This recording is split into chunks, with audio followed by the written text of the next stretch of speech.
It is me, Don Tennant Smith.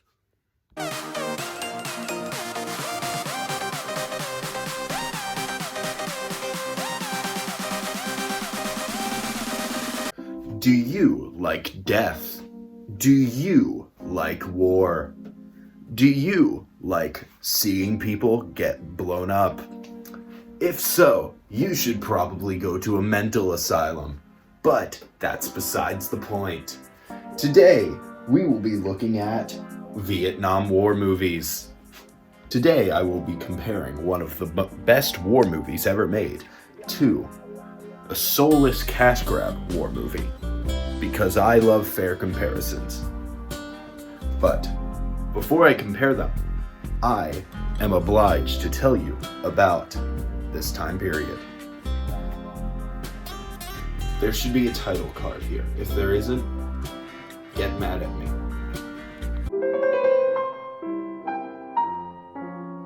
The Vietnam War was a war between the red-blooded superhero American men of ultimate versus the evil communist devils. They are evil, they're communist, and they're devils. During the war, the Americans and friends deployed over 1 million freedom fighter super militiamen to Vietnam over the course of the war. But the evil communist devils only deployed 800,000. Despite this, using like some evil voodoo dark magic or some crap, they managed to prevent us from liberating North Vietnam.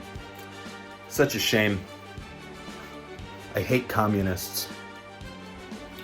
Both of the movies I'm reviewing today, Full Metal Jacket, and Danger Close. Put something here, Don. Danger Close. Take place in the Vietnam War.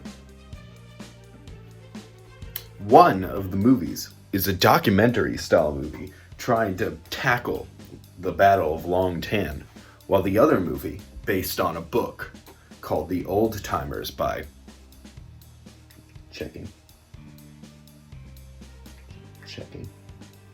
I Forgot, doesn't tackle a specific battle in the first half, but does end up tackling the Battle of Hue, although not in a documentary-style manner. Both movies portray perspectives of the Vietnam War. One of them is coming from America, and the movie was made in the 80s, while the other one is from Australia in the year 2019. Full Metal Jacket utilizes proper camera angles, proper sound, and good characters to convey the true unsettling nature of the Vietnam.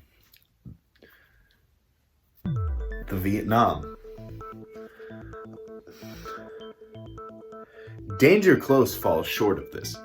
There's no soul. All of them don't even act like Australians. They just like drink or something.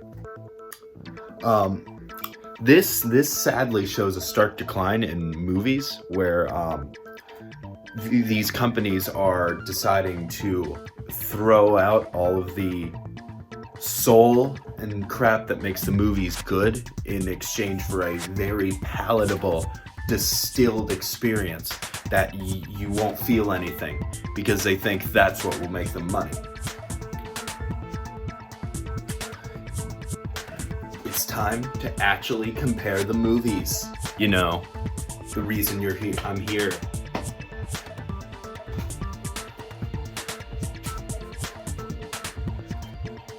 Full Metal Jacket was directed by my main man, Stanley Kubrick, not Staniel.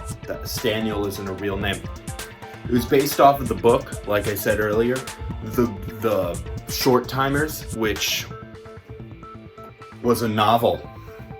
There were a few differences between the novel and the movie. One of which being that like the main character was different or something. I didn't actually read the novel. This is from like, not me. I didn't do this.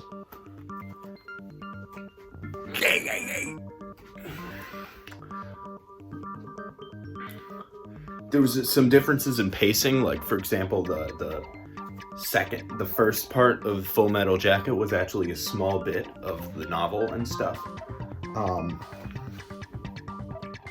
This movie, while it had thought and reason to why it exists, I sadly cannot say the same for the other movie, not Full Metal Jacket. I just said I meant Danger Close, the Battle of Long Tam. Normally, this is where I'll tell you the backstory of the movie and why it exists. Sadly, I can't tell you. I bet you, yes you, small child, I bet you're wondering, why can't I? Why can't I? Oh God, Lord Don. Because it just exists. There's no lore, there's no reason it should exist, it just exists. Don't ask me why. I don't know how. So, the executives of this movie wanted it to happen. So they just made it happen, and that's really it. Like an ethereal blip into existence. Not really much more than that. So how exactly is one of these movies a perfect example of a war movie and one of the best movies of all time? Probably making it onto like the top 10 list of many movie lists of all time. Top 10 list.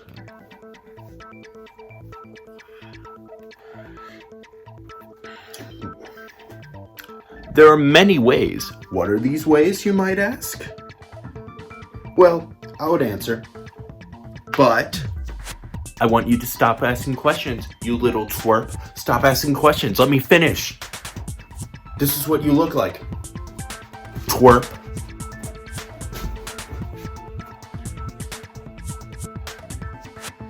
There are technical and cinematic elements that add to both of these movies, for better or for worse. These categories are camera angles, music, how the camera angles, music, how the Americans are treated, how the evil communist devils are treated, and how realistic the film is, both in a general term or compared to the real events.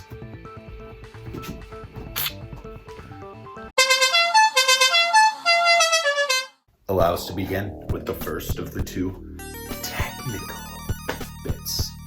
Music. El música! Music. Yes, you heard me right. Music. That thing that goes like... I don't know what song that was, I just made it up.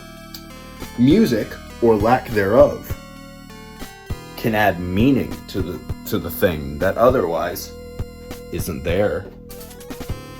With music, you can add messages. Something that Danger Close doesn't know how to do, but that's just foreshadowing for later. Sometimes, all that's separating a masterpiece of a movie from a poopy fart garbage movie is the music. A musical score can change a movie drastically.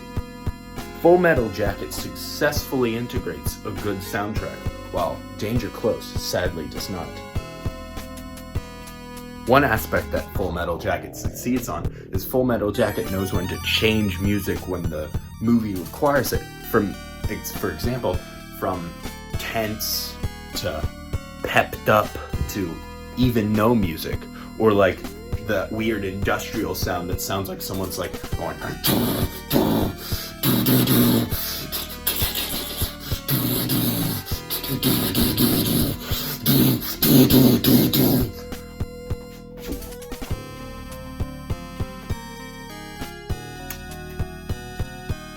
and it knows when to reserve tense music for important points. Danger Close, on the other hand, plays the exact same annoying, tense soundtrack for all of the battle scenes. The only difference is during the concert where the lady plays the music and it's not even like orchestra, it's like pop music or something. I don't remember. And it starts to become annoying and noticeable, and it actually takes away from the experience more than you'd probably think.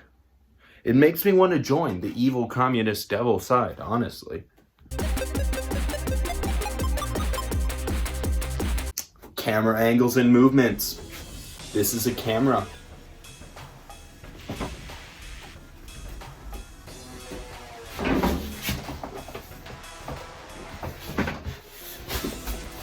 Oh, hey, look, it's our little friend, El Creature.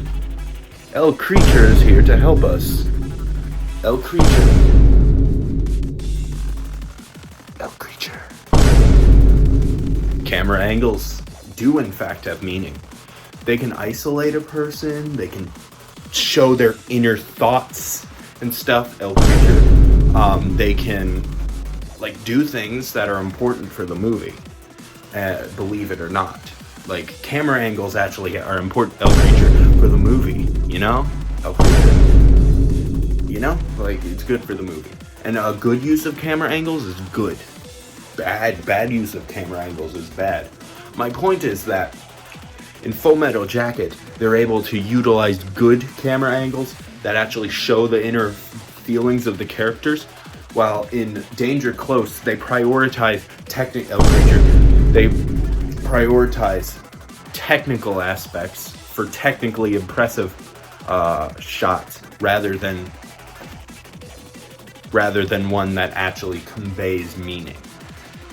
For example, in the second to last scene in Full Metal Jacket, there is a scene where Joker murks the Viet Cong soldier, and she's like, kill me, El Creature, kill me,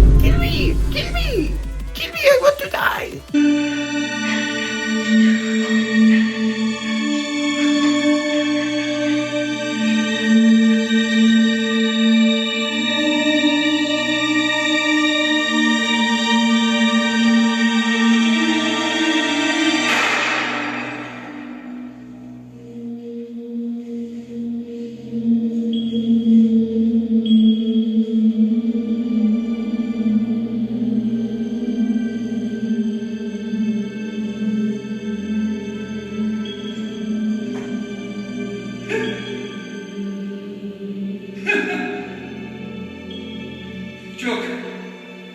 And basically, after he shoots her like this, dead creature shoots her in the head. It slowly pans so that pretend there's a little button here. Like, it slowly pans away so that the button is obscured while his face is obscured. This is attempting to show that his original idea of peace has gone to the wayside.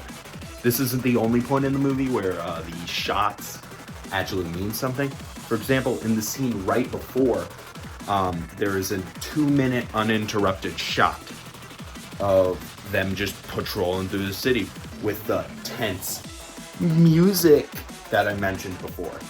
And that helps build the tension. Not only can camera angles and movements show inner monologues and junk, they can also help present a tone or mood or whatever the word is, El Creature, to you, the viewer. When it comes to Danger Close, El Creature, there isn't much thought put into these camera angles. Many of them seem to want to wow you with technical aspects like zooming overhead shots or CGI mortar shells. But these shots, while being visually impressive, are really devoid of meaning. They're just for coverage. And seemingly the director forgot to actually put meaning. Even in important character moments, there's like nothing there. It's just coverage shots. And sadly, it doesn't show any meaning, even when there are scenes where there should be a power imbalance. They're put on the same plane. And maybe this could mean that they're trying to say everyone's equal, but I doubt it. because during the film they kept trying to drill home that this movie, that this that the upper dudes are actually are actually more powerful than the lower hell creature.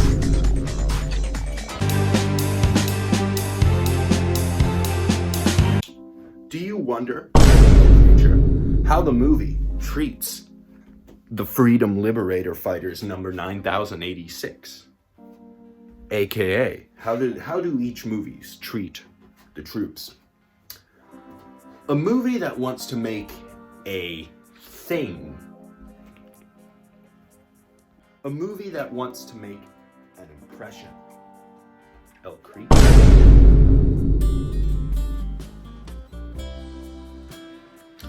How the movie portrays our troops can give insight to what the director was attempting to do, whether he's pro or anti-war, pro-anti-USA, pro-anti-communism, evil communist devil voodoo magic.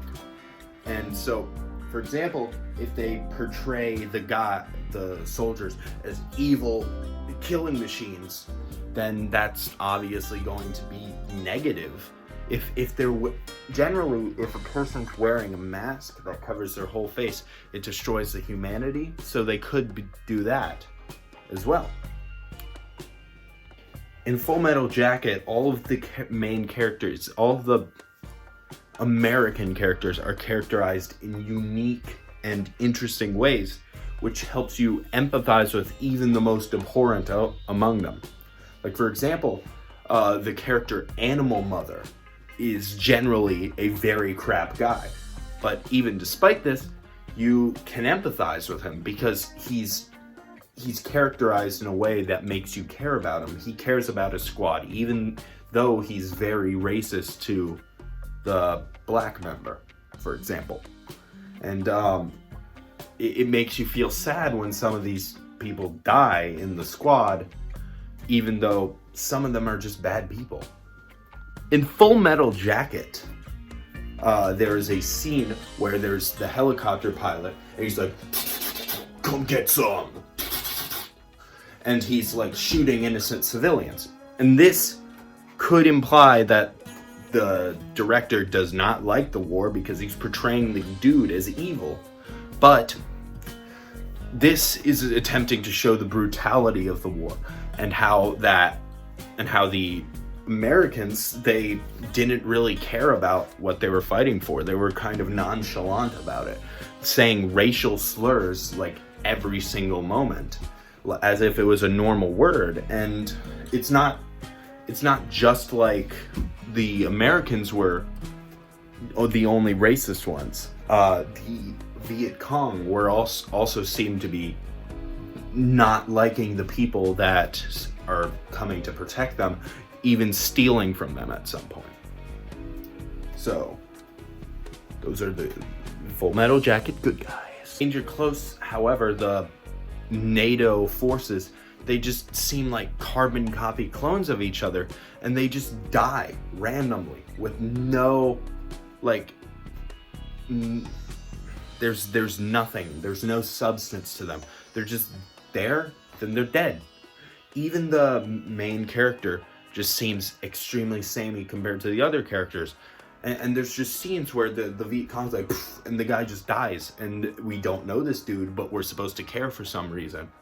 And so because of this, none of the characters feel like they have any depth. None of the characters feel like they're fleshed out at all. And it makes me not care about them.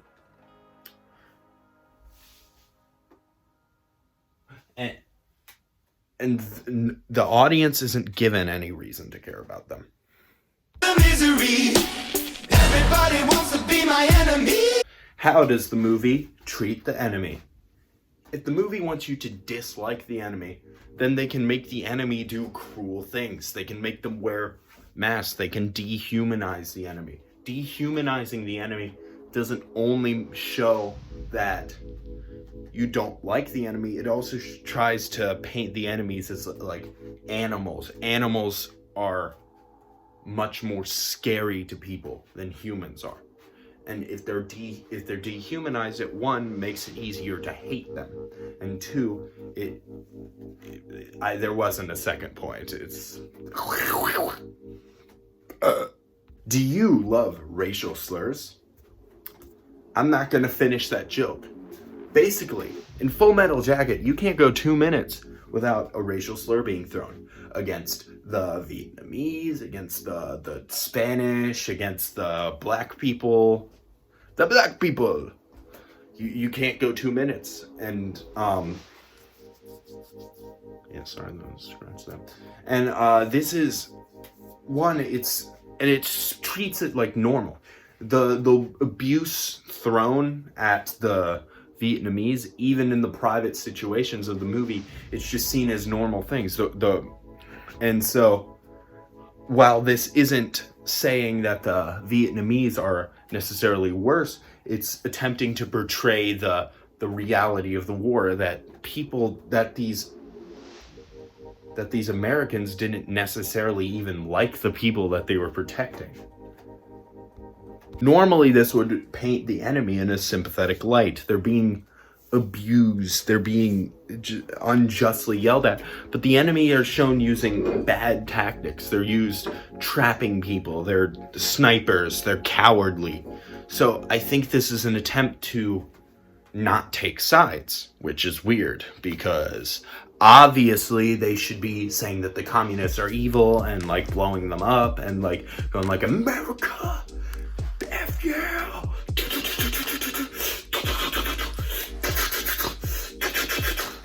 Like that. Danger Close, however, takes the completely lame route. The enemies are just there, doing things, being enemies, like shooting. That's it. They're just kind of there, and they don't really do much else. They go there, die. You don't care about them. It's like a video game enemy. Have you ever like actually had any strong opinions to like a Call of Duty enemy? Oh yes, that I am Guy. Shoot me, I am Guy. Like, no, it's dumb. And so it prevents you from having any strong opinions about the enemy, which is weird when this movie is supposed to be like a patriotic movie or something. And I find it stupid. Time for the last segment, but definitely not the least. Realism, whether it's realistic or not. Realism can mean a few things. For example, it can be general realism. Like, for example, if for example, you'd say that Minecraft isn't realistic compared to like Call of Duty or something. So there's realism in that sense, and then there's realism in the sense of like, what's outside? Nothing. I am going insane. There's realism in the sense of like, does it? Someone's watching me, man. Realism in the sense of like, is it following true events? And so, Full Metal Jacket is more realistic in the sense of it's more gritty. It's attempting to replicate the attitudes and actual combat of the war, while it's not specifically attempting to replicate an actual battle. Even though it does tackle the Battle of Hue, it's not explicitly trying to do that in a documentary style. But in Danger Close is more of a burden, because they are attempting to do it in documentary style. But the issue with this, compounding with all the other issues, is that it's all like, it's so clean, it's so sanitized. And the fact that it's attempting to be realistic just completely takes away from its intent. It's supposed to be a documentary, yet it's like so horrifically sanitized. It's annoying. Now, why should you care?